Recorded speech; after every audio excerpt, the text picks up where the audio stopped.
programa Quarta Dimensão está na telinha da TV Vila Velha.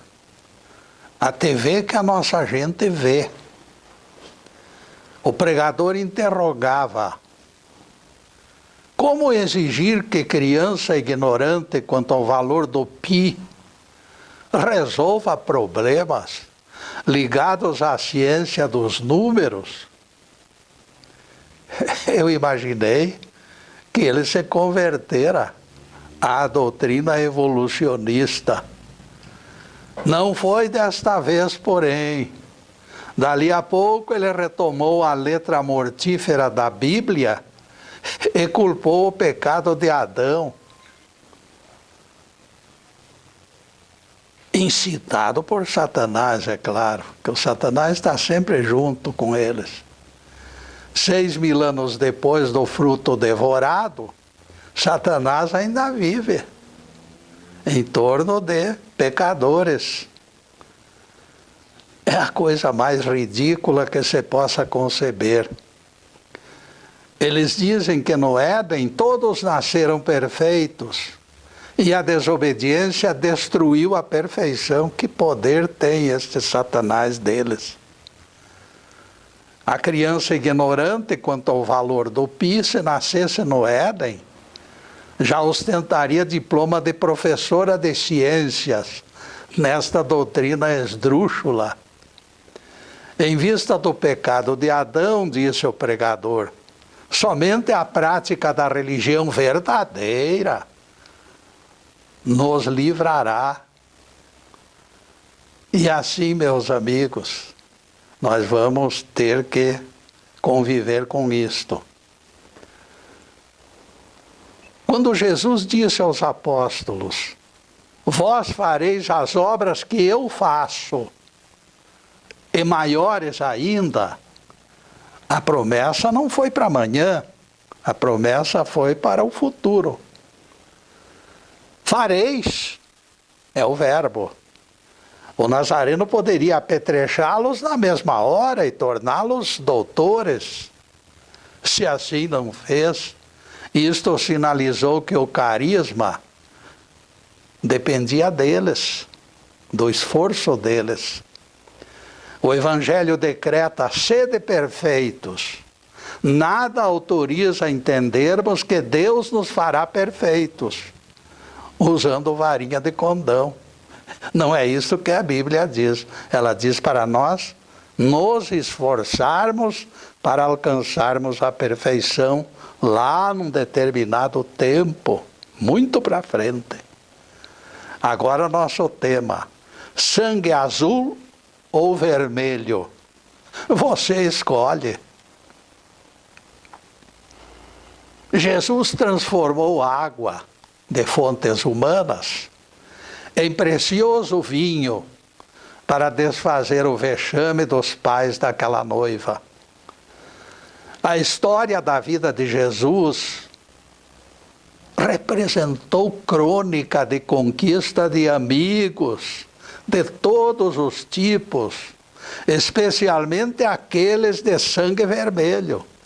Jesus tinha simpatia por eles. Para estes, o mestre sempre dedicou grande atenção, vocês poderão notar pelo Evangelho. Ele participava de jantares ao lado de comensais pouco recomendáveis, ao ponto de que determinou censura pela presença daqueles gajos. Estando em casa, sentado diante da mesa, alguns publicanos e pecadores vieram e tomaram assento ao lado de Jesus e dos seus discípulos. Por que come o vosso mestre com publicanos e pecadores? Perguntaram os fariseus. Ouvindo a interrogação, Jesus lhes disse: os sãos não precisam de médico, e sim os doentes. Ide e aprendei o que significa misericórdia quero, não holocaustos. Eu não vim chamar os justos, e sim os pecadores. Mateus 9, versículos 10 a 13. Essas palavras misericórdia quero e não holocaustos são palavras de Jeová transmitidas no livro de Oséias, capítulo 6, verso 6. O mestre as utilizou para apontar a verdadeira prioridade que a observação dos representantes do Sinédrio deixara de registrar. Eles o acusaram de não enxergar o procedimento incorreto daquelas pessoas. Jesus devolve a censura, mostrando que a misericórdia deveria ser colocada acima dos sacrifícios rituais que os fariseus praticavam com exagerada frequência.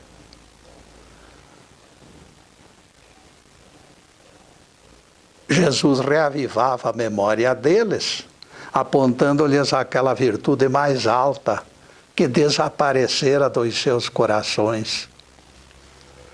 Misericórdia quero e não holocaustos é afirmação suficientemente poderosa para destruir recalcadas demonstrações de intolerância. Dizem que os nobres têm sangue azul, dizem.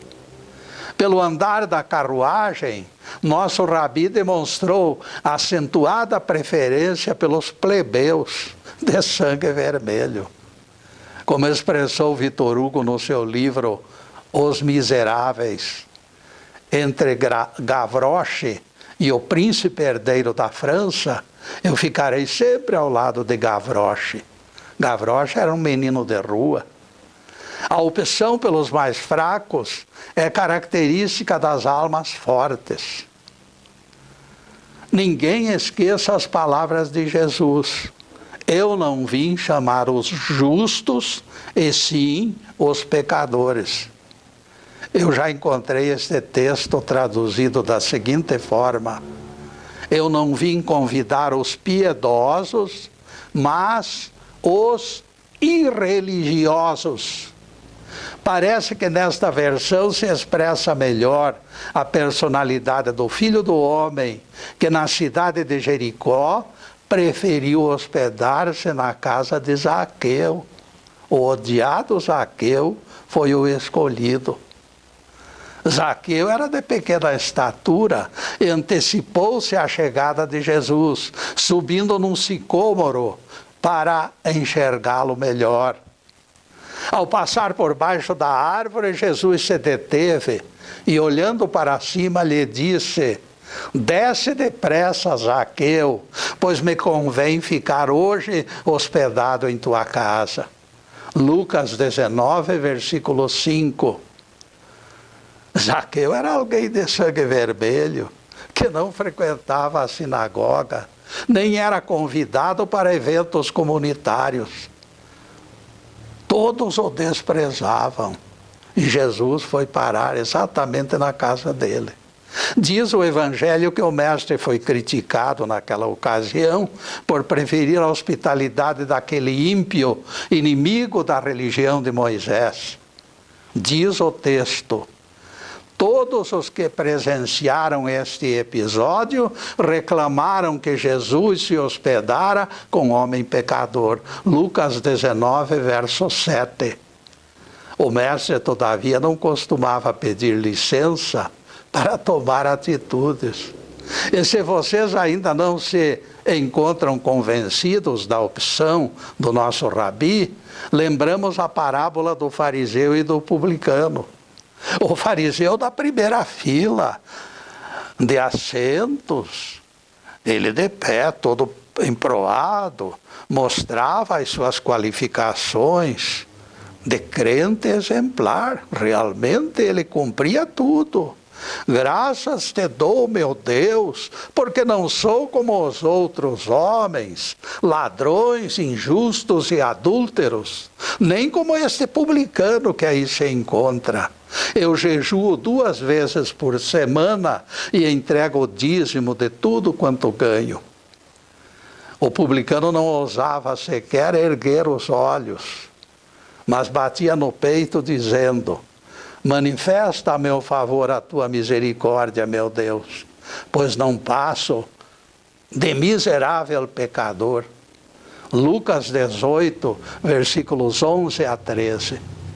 Diante destes dois, um deles de sangue azul, outro de sangue vermelho, alguém poderá apontar qual terá sido preferência do nosso rabi?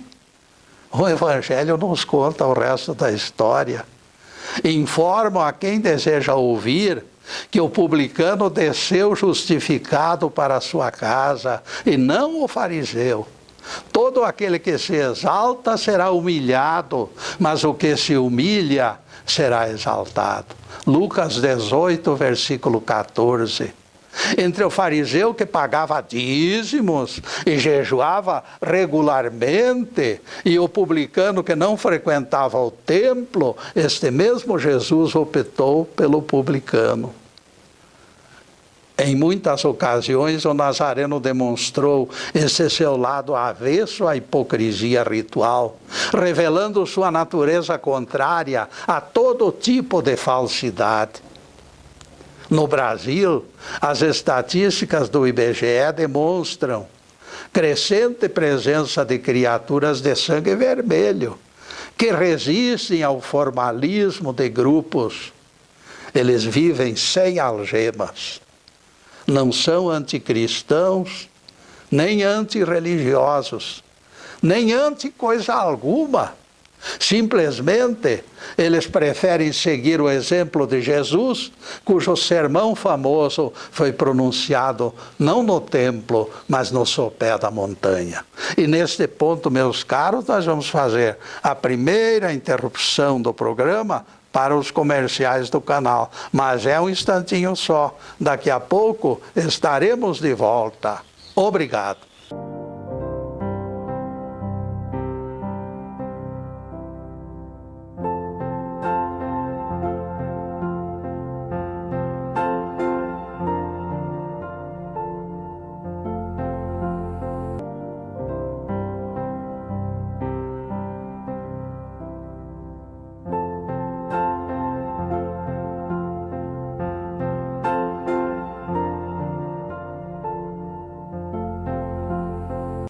Já estamos no segundo bloco do programa Quarta Dimensão.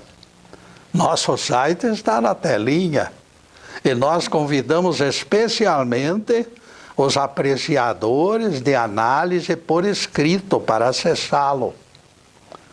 Ficaremos imensamente agradecidos pelos seus comentários com seus amigos sobre nossas palestras e pela recomendação de que as procurem no YouTube. Vocês nem queiram saber o favor que me fazem. Em nosso site, nas páginas Getúlio no YouTube 1 e Getúlio no YouTube 2, meu querido Neto Ricardo linkou títulos de palestras, o próprio título da palestra, permitindo acesso com simples clique. Damos preferência ao trabalho denominado Jesus ordenou o trabalho no sábado, que é campeão quanto ao número de acessos, mas não é só isto. Nessa exposição, inúmeros problemas bíblicos são esclarecidos. Vale a pena assisti-lo, portanto, você ficará conhecendo a interpretação adequada para as palavras de Jesus. Eu não vim destruir a lei. Está tudo esclarecido lá. Intensa divulgação compensará os esforços de equipe pequena, em número, mas inexcedível na semeadura de sadias orientações. A gravação do programa Quarta Dimensão é feita nos estúdios Fernando Martins e transmitida ao vivo pelo Facebook Live TV Ponta Grossa. A transmissão ocorre mais ou menos às 10 horas da manhã de quarta-feira, às quartas-feiras. Agradecemos ao Fernando, ao Zubi e ao Everton pela valiosa ajuda e acolhimento fraterno. Muito obrigado a eles. Agora a continuação do nosso tema de hoje. Sangue azul ou vermelho? Você escolhe. Quando orares, exclamou Jesus, entra no teu quarto e fechada a porta, orarás a teu Pai em secreto, e teu Pai que vê em secreto te dará a recompensa. Mateus 6, versículo 6. Esta é a fórmula verdadeira de orar, recomendada por Jesus. Se assim não fosse, o Mestre não a teria incluído no mais importante de todos os seus sermões. Quando orares, entra no teu quarto. Mateus 6, versículo 6. Desde o momento que Jesus decretou este procedimento, ele validou o recinto sagrado dos lares como recanto de adoração e contato íntimo. A mulher samaritana, caríssimos, quis saber onde se encontrava o local adequado para o culto da divindade. E Jesus esclareceu. Podes crer, mulher, que a hora vem, quando nem neste monte, nem no templo de Jerusalém, adorareis ao Pai. Deus é Espírito, e importa que os seus adoradores o adorem espiritualmente. João 4, versículos 21 e 24. A hora vem, disse Jesus, e pouco adiante ele confirma, e já é chegada, quando os verdadeiros adoradores adorarão a Deus em espírito e verdade. Esses dias eu escutei alguém dizendo que Deus é uma pessoa. Imagine só, e era um sujeito pregador, meu amigo. Imagine, Jesus disse aqui para a mulher samaritana que Deus é Espírito, e este gajo lá querendo transformar Deus em um sujeito com fígado, com bofe, com estômago, com pâncreas, com tudo, que é absurdo isso, mas tudo bem, cada um. Agora, porém, é Jesus quem fala.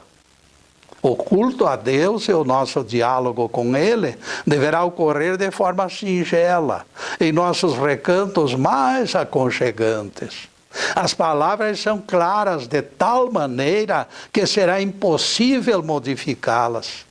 E fica injustificável fazer trabalhosas campanhas de arrecadação de fundos, quando o próprio Evangelho simplifica tudo. A igreja nossa é a nossa casa. É o templo do Deus vivo. Nas palavras de Jesus, nem neste monte, nem no templo de Jerusalém adorareis ao Pai. Essas palavras se encontram lá no Evangelho de João 4, versículos 21 a 24. E o Nazareno completa o ensinamento recomendando que o cristão recolha-se em prece no seu próprio quarto de dormir. Existirá refúgio mais aconchegante do que este?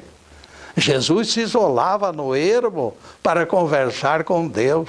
Jesus não gostava muito desta exibição que muitas pessoas transformam as suas orações. Jesus preferia realizar pregações na base das montanhas, em contato direto com aquelas almas simples de sangue vermelho, não esqueçam. Os cristãos primitivos usavam as catacumbas de Roma para as suas reuniões de estudo e de troca de ideias sobre as consolações do Evangelho. Nunca lhes faltou a presença do Espírito Santo naqueles locais insalubres e acanhados. Mesmo porque, como diz o Evangelho, o nosso corpo é o templo do Espírito Santo. Vocês acham que se justifica onerar os seguidores com construções faraônicas para a satisfação de vaidades pessoais? Se aquela figurinha que gosta de aparecer consultasse o apóstolo Paulo, a Bíblia responderia para eles: O Deus que fez o mundo e tudo que nele existe, sendo ele Senhor dos céus e da terra, não habita em santuários feitos pelas mãos dos homens. Atos 17, versículos 17 a 24, palavras do apóstolo Paulo. Essas palavras proferidas em Atenas foram corajosas críticas aos inúmeros templos e deuses que aquela cidade ostentava. Esses templos foram imitados pelos sacerdotes. E a coisa continuou do mesmo jeito. Paulo poderia apontar a pouca serventia daqueles elefantes brancos, porque o cristianismo no seu tempo dispensava estes artifícios. A influência pagã depois do imperador Constantino é que fez retomar o costume dessas construções faraônicas para agasalhar altares e promover as vaidades. E nesse mesmo pacote aparecerão sacerdotes, cada qual procurando erguer o templo maior e mais suntuoso para competir com os outros sacerdotes. A avaliação da eficiência de ministério se baseia pelo número de cadeiras que eles conseguirem colocar nas suas catedrais. A vaidade sempre custa caro. Neste caso, porém, a vaidade do líder não lhes causa prejuízo, porque o grande sacrificado é o pobre povo que desembolsa aqueles milhões. Fica oportuna a repetição das palavras do apóstolo Paulo: Deus não habita em templos feitos pelas mãos do homem. Atos 17, versículo 24. Deus e o seu Cristo estão entre as multidões de sangue vermelho lá fora, no sopé das montanhas. Aquele Jesus que subia e descia pelas poeirentas estradas do pequeno país em que nasceu, está mais vivo do que nunca. Ele arrebentará as costuras de qualquer veste teológica com que quiserem vesti-lo. Nenhuma doutrina será capaz de alcançar o seu patrocínio. Ele fará em pedaços qualquer tipo de algemas. Com o cotovelo irá abrindo caminho pelas multidões, se misturando com os irreligiosos, porque gosta deles. Ele os encara como homens e mulheres autênticos. O próprio Jesus é daquela estirpe. Jesus também é alguém de sangue vermelho.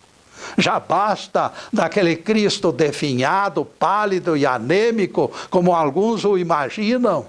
Nós preferimos a figura de Jesus bronzeado, queimado pelo sol, caminhando rápido pelas vielas de Jerusalém.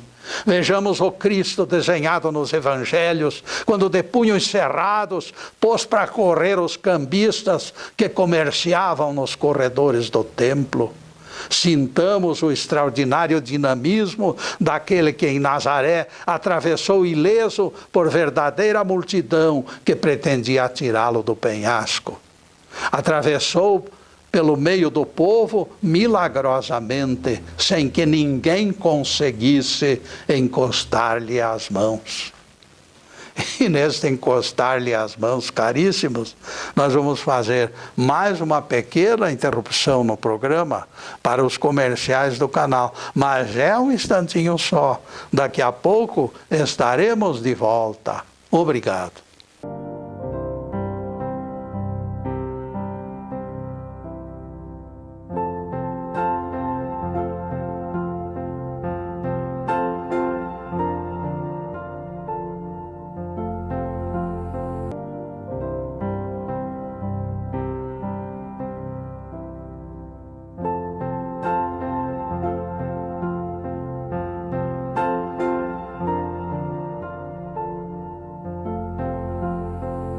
Estamos retornando com o programa Quarta Dimensão, terceiro bloco. Embora nossas explicações renovadas de que a cura do paralítico de Betesda não mereceu restrições nossas pelo aspecto cura, Alguém retornou com o argumento. Este argumento é aquele de fazer confusão para tirar proveito. Jesus aproveitava o sábado para fazer o bem, disse o pregador. Isso aí eu considero um pouco de demagogia. Repito que jamais usei este argumento. Não tentem colocar palavras em minha boca. Alguém doente, independente de códigos, gozaria de atenção ilimitada de Jesus, independente do dia de semana. Confusas explicações têm sido oferecidas depois da palestra. Jesus ordenou o trabalho no sábado, mas a resposta adequada ainda não me chegou às mãos. Por que Jesus, com sua pureza ética, ordenou que o homem curado carregasse cama no sábado, sem a menor necessidade? Já pensou uma cama, um trombolho enorme daquele, o sujeito carregar? Isso é mais que trabalho, isso é sacrifício. Essa indagação foi argumento principal da palestra Jesus ordenou o trabalho no sábado, que você também precisa assistir. De minha parte, eu tenho sido claro. Jamais admiti a menor falha por parte de Jesus. Ora, se os 10 mandamentos estivessem vigorando, Jesus teria desobedecido ao Pai Eterno, ordenando transgressão da lei. Isso é muito claro. Ele teria sido um desobediente.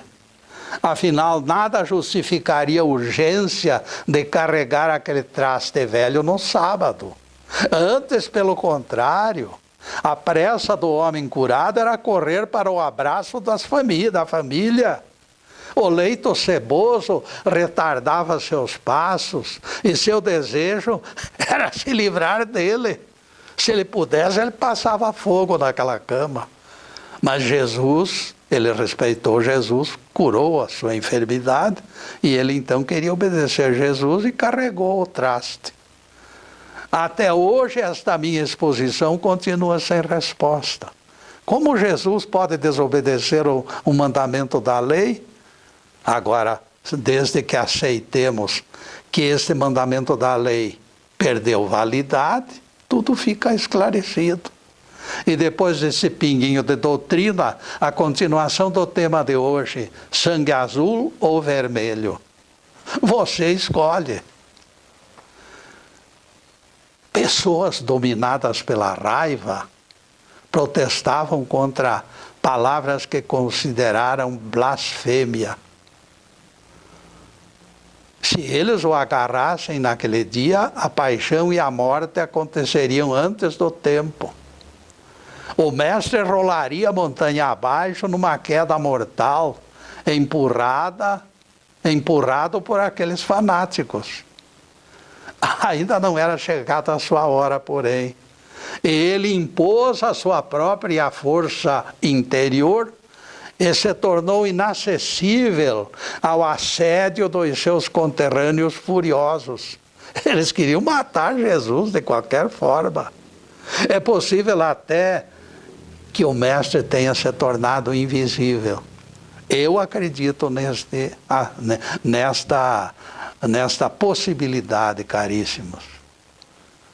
Este é o nosso Jesus, aquele que se tornaria também o nosso Cristo.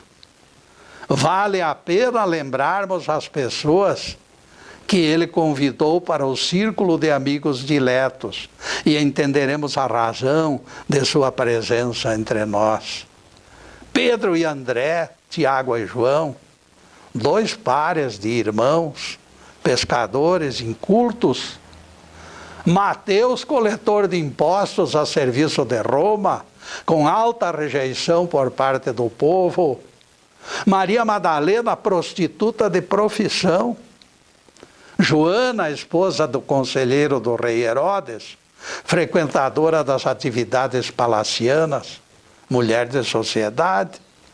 Saulo de Tarso, judeu com credenciais de cidadão romano, aristocrata perseguidor dos cristãos, incentivador da morte de Estevão. Judas Iscariotes, apontado no Evangelho como ladrão. No Evangelho, meus amigos. Zaqueu, executor confesso de extorsões contra inadimplentes do erário romano. Essa é a relação histórica dos amigos de Jesus. Figuras preocupadas com a ética e os bons costumes não compreendiam o que consideravam excessiva liberalidade do nosso rabi. Havia desconfiança de que ele se tornara adversário da lei de Moisés, porque ele modificou a lei de Moisés. Alguns escandalizados torciam o nariz e desfiavam queixas contra o mestre.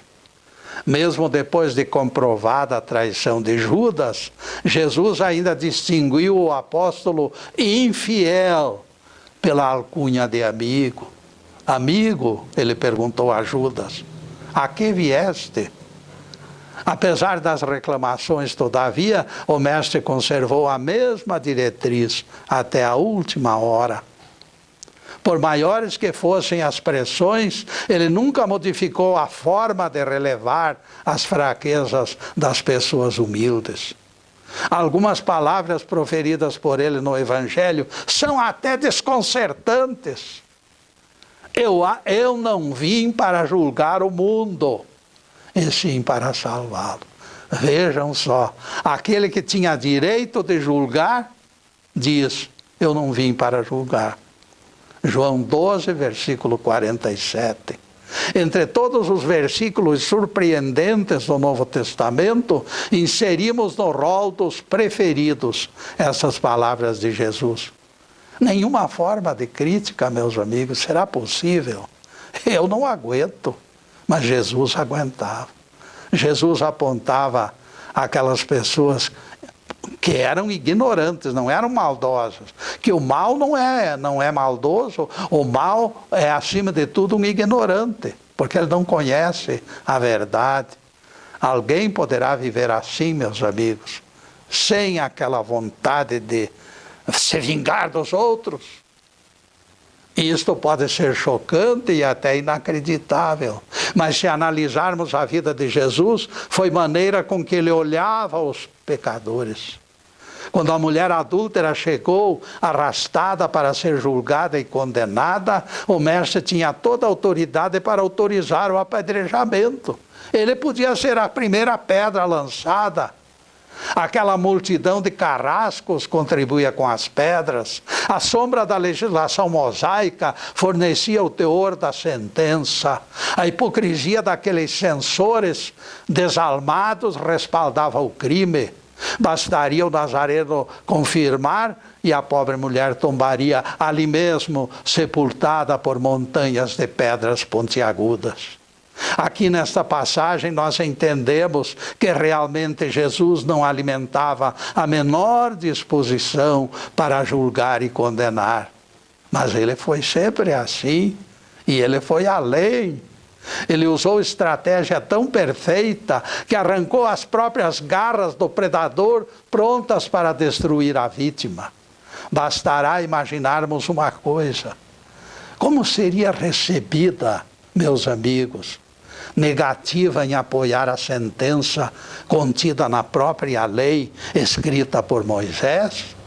Alguém poderá adivinhar o acolhimento de proibição pura e simples de apedrejamento? Jesus não acolheu. A sentença estava determinada na lei. Naquele grau de nervosismo, Jesus ficaria em perigo se decretasse sem explicações que aquilo era violência inominável, violência abominável. Se ele, num súbito assomo de autoridade, erguesse a voz e dissesse: não, eu não permito tamanha barbárie. Sim, Ele poderia ter dito, porque aquela encenação era realmente uma covardia sem tamanho, mas as consequências do gesto seriam imprevisíveis. Acresce o fato que no meio daquela gente encontravam-se inimigos encarniçados, cujo propósito sempre fora destruí-lo. Aqueles desalmados censores estavam ali com a certeza de que o Nazareno não encontraria a fórmula para escapar da armadilha. Jesus estava na mão deles. Eles já imaginavam o jantar no fim daquela tarde, onde seria comemorada a destruição de Jesus. Manifestar-se contra Moisés, naquela altura do campeonato, seria a mesma coisa que mexer em ninho de marimbondo. Jesus seria transformado num segundo réu ao lado da mulher adúltera. Ambos ficariam sepultados naquela montanha de pedras. Simplesmente, sem qualquer dúvida, o Nazareno seria apedrejado ao lado daquela mulher.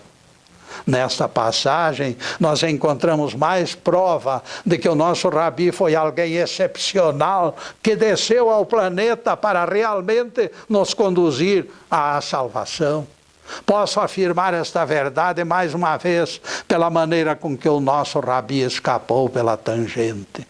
A sua estratégia diante daqueles maliciosos representantes do Sinédrio é primor de inteligência.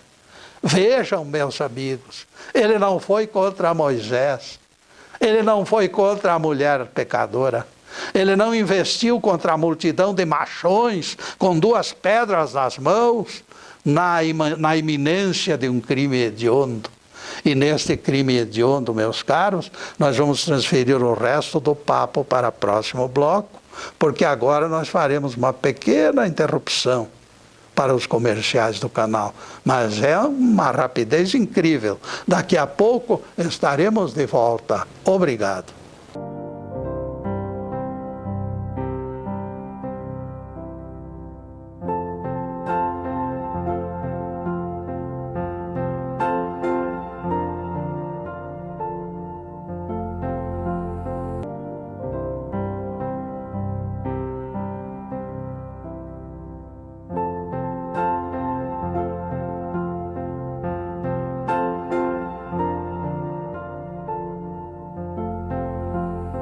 E já estamos no último bloco do programa A Quarta Dimensão.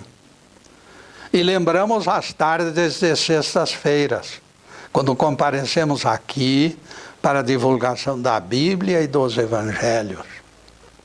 Na próxima sexta-feira, a partir das 15h30, na TV Vila Velha, voltaremos com outro assunto de incentivo ao progresso espiritual. Agora, os últimos questionamentos sobre o tema de hoje: sangue azul ou vermelho? Você escolhe. Jesus foi tão sábio na sua estratégia que acabou beneficiando a todos. Vejam a cabeça, vejam a inteligência do mestre. Salvou a pobre mulher do apedrejamento. Salvou a si mesmo de choque totalmente fora do dia marcado pelo Pai. Evitou até mesmo o endividamento kármico dos seus adversários, não permitindo que eles cometessem aquele crime hediondo. Todos foram beneficiados com a sábia estratégia adotada pelo Mestre. Por mais que se analise o episódio, chegaremos à conclusão de que esta era a única maneira de escapar daquela camisa de 11 varas. Não tem outra solução, meus caros. O mestre enveredou pelo único caminho disponível nesta armadilha preparada pelo Sinédrio. Ele foi simples e claro na sua sentença, repleta de sabedoria. Aqueles bárbaros receberam ordem para lançar as pedras. Podem lançar as pedras sobre a pecadora, de acordo com as leis daquela nação. a lei mosaica poderia ser colocada em execução. Jesus abriu o caminho para eles. Poderiam atirar as pedras. Estavam todos autorizados pelo Rabi Galileu para utilizar as pedras. Grito de satisfação perpassou o recinto. Sim, o rosto vingativo daqueles fariseus implacáveis moveu-se num espasmo de incontrolável sensação de triunfo. O Nazareno fora vencido, Jesus nocauteado por eles. De que forma o profeta da misericórdia e do amor iria explicar a morte violenta daquela mulher? No entanto, e aqui Jesus coloca a condição essencial: a primeira pedra terá que ser lançada por alguém puro e sem pecado. Depois os outros poderiam continuar o apedrejamento, mas a primeira pedra tinha que ser de alguém de coração puro. As palavras escaparam da boca do Nazareno como se fossem tochas de fogo. Quem estiver sem culpa nem mazela, lance a primeira pedra sobre ela. Ninguém se mexeu em toda aquela multidão de machões armados de pedras. Permaneceram estáticos como estátuas de pedra por alguns minutos. Em seguida, desde o primeiro até o último, foram se afastando em passos lentos, as pedras escapando de suas mãos. Ninguém conseguiu ser suficientemente hipócrita para assumir o lugar inacessível de alguém puro e sem pecado. O cargo de primeiro carrasco ficou sem dono. O nosso grande mestre venceu naquela manhã mais um inimigo além dos fariseus. Ele derrotou a justificativa da mente e do coração desta multidão de líderes implacáveis, rápidos na formulação de sentenças e de promessas de castigos. Quando Jesus disse: "Eu não vim para julgar", naquele preciso instante foi quebrada a imagem sádica do verdugo. O chicote escapou das mãos do agressor. Será que esta gente não enxerga o seu interior? Na sua hipocrisia, proclamam autorretidão e integridade e agridem com palavras perversas. Infelizmente, para esses fariseus em nossos tempos, saíram de moda o apedrejamento, a fogueira e a forca. Só restou a disposição mesquinha para tornar a religião um assunto penal. O inferno de fogo eterno faz parte desta parafernália, satisfazendo de certa maneira pruridos vingativos de alguns que se dizem de sangue azul. Sangue azul é qualificativo de origem nobre. Jesus manifestou exatidão impressionante quando desenhou com perfeição o retrato deles. Ai de vós, escribas e fariseus hipócritas, porque sois semelhantes a sepulcros caiados, por fora belos, mas por dentro repletos de podridão. Mateus 23, versículos 27, palavras de Jesus. Todos nós somos pecadores, mas o nosso pecado se agrava quando nos tornamos hipócritas. Todos nós temos sangue vermelho da nossa incorrigível humanidade. Quando Jesus, com toda a sua perfeição, chega e diz: "Eu não vim para julgar", imediatamente deveríamos nos concentrar num ato de contrição, reconhecendo o grau insondável da nossa incapacidade. Se Jesus não veio para julgar, existirá alguém dentre nós capaz de realizar este ato? Analisem, por favor. Aquela mulher não poderia ter tombado em adultério, não fosse o assédio de alguém que abusou da sua fraqueza. E este alguém não se encontrava presente para receber o castigo. Como Jesus teria condições de julgar a mulher na ausência daquele culpado? E aqui penetramos de tal maneira no âmago do paradoxo que a própria justiça terminaria arranhada e destruída por aquelas pedras. É mais acerto que a harmonia universal fica devendo a estratégia maravilhosa que o Mestre formulou para a salvação da pecadora. No meio de todos esses laços que nos prendem uns aos outros, numa interminável sucessão de contendas, não existe lugar para condenações. Todos nós nos encontramos enredados numa troca de ações, boas e más, que ora nos beneficiam e de repente nos prejudicam. Do ponto de vista psicológico, fraternidade verdadeira envolve a subordinação dos interesses próprios aos interesses dos outros. Fraternidade é troca espontânea e generosa de perdão e de amor. As pessoas que adquirem a prática da amizade já não enxergam nada de artificial no intercâmbio. Torna-se natural dizer e fazer o que agrada aos nossos irmãos. Louvado seja Deus. Que o Senhor nos abençoe e nos guarde.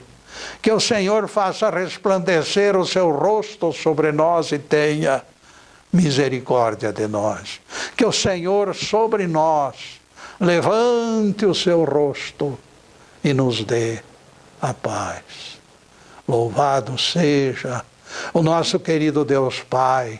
Louvado seja o santo nome de Jesus, o nosso Cristo. Obrigado, Deus. Obrigado, Jesus. E para vocês, caríssimos irmãos, que se encontram além desta câmera, uma coisa eu prometo.